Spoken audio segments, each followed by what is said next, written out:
wheels, and will we have an extra one for a spare? Yeah. Hopefully no plan. Hopefully. Keep it neat and tidy.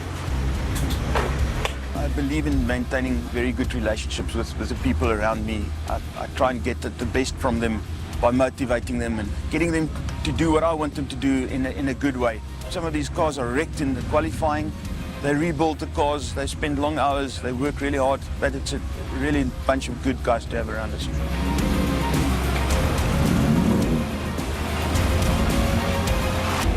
Ladies and gents, it's his birthday today. Who'd like to sing him happy birthday?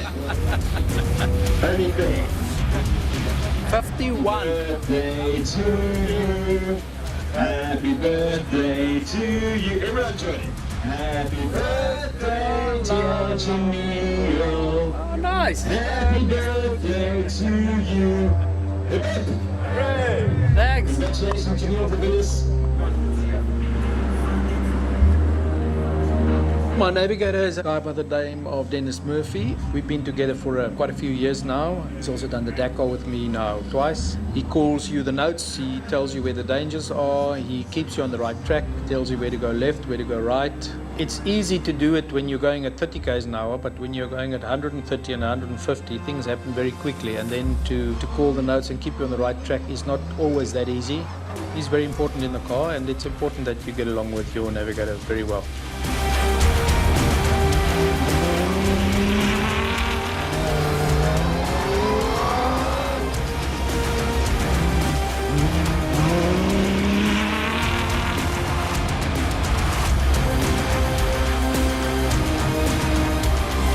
We hit a guinea fowl 5 k's in, and then my screen was broken right in front of me, so that made it an extra challenge to try and see where we were going. But yeah, certainly very, very tough. On the isn't that all wet. If you come down here, it's a little bit we were deep in the forest. There's only dust here that last, but there's nothing.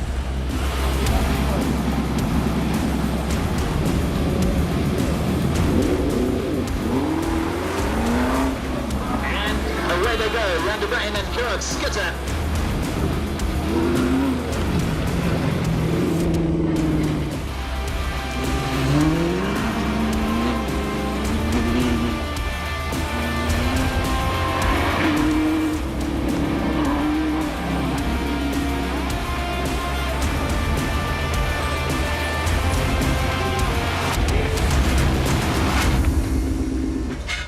Yes, it was rough in the beginning.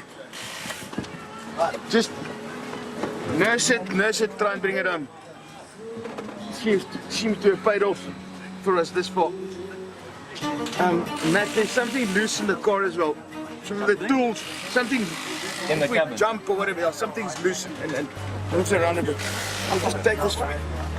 Race weekends, the biggest roller coaster ride of my life. It's just emotion-wise, there's so many highs and lows, and particularly when you're running 45 cars, because 2 or 3 can do really well. So you've got one corner of the camp that's really happy, and then obviously law of averages, there has to be 1 or 2 cars that didn't do well. You've got to be happy for somebody and unhappy for somebody else, all at the same time. So race weekends are challenging. So incredible to be in charge of that 2-ton vehicle and just throw it around and makes it listen to you. Unbelievable feeling. Need to replenish.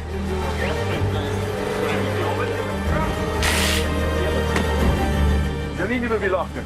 Nee, ons jou voorste is agterop gesit, die was voorop. Daai een as spare. From a stress point of view, I find whiskey to be most effective. The customers and the customer base and the demanding these guys are, I think it's always best to take the edge off a bit at the end of the day.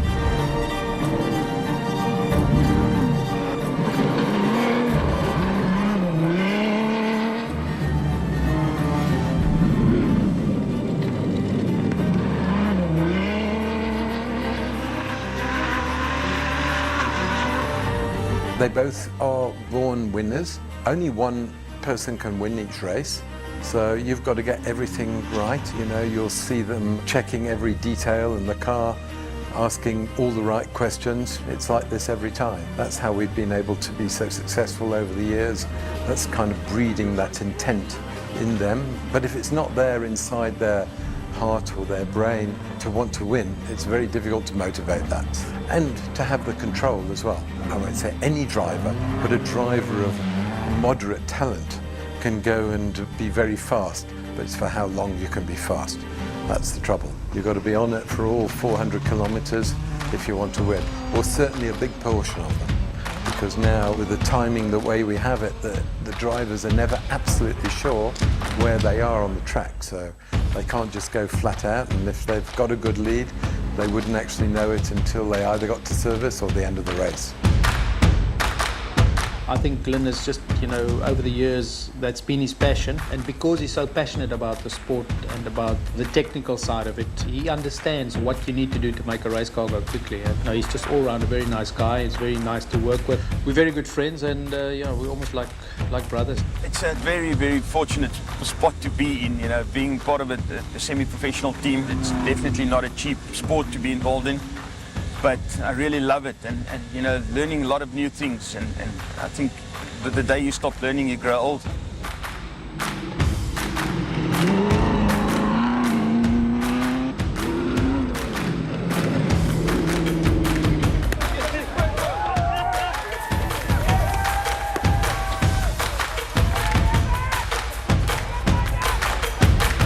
I think that the earlier you get into the sport, the better. These guys can be extremely lucky that I didn't start this when I was 25, because they would never catch me, because I was young, stupid, and afraid of nothing.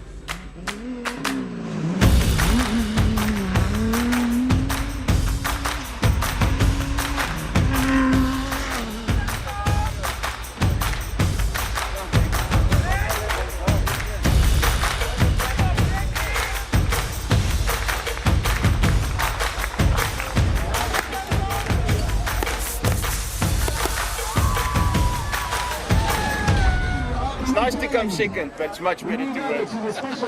That's true.